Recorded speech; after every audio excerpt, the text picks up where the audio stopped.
Well, the most important thing from all the big studies to reduce your risks of having small babies and having a healthy pregnancy is to eat plenty of fresh fruit and vegetables, and it's probably the vitamin content of those things that is the most important.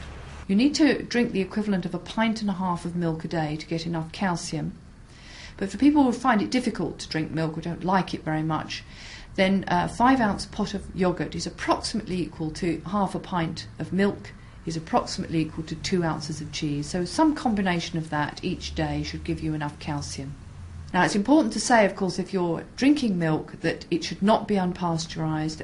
You shouldn't be eating any soft cheeses, so no unpasteurised milk products. Any eggs that you eat should be cooked all the way through. So there's no soft-boiled eggs or fried eggs or anything like that. Everything must be cooked all the way through because of the risks of salmonella.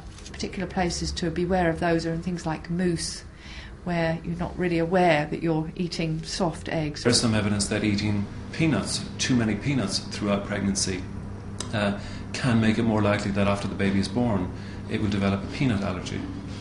Now, peanut allergy is uncommon, and the evidence on which this is based is not that strong, but for what it's worth, the current evidence is to avoid eating too many peanuts during pregnancy. The other thing is to keep your iron levels up so that you don't become anemic in pregnancy, and red meat is the best source of iron.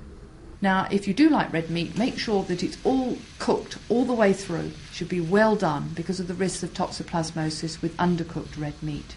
Liver used to be advised for pregnant women, but in fact the levels of vitamin A in liver are far too high, and it's something you should actually avoid while you're pregnant. One of the other important sources of iron is green leafy vegetables, so a portion of green vegetables every day.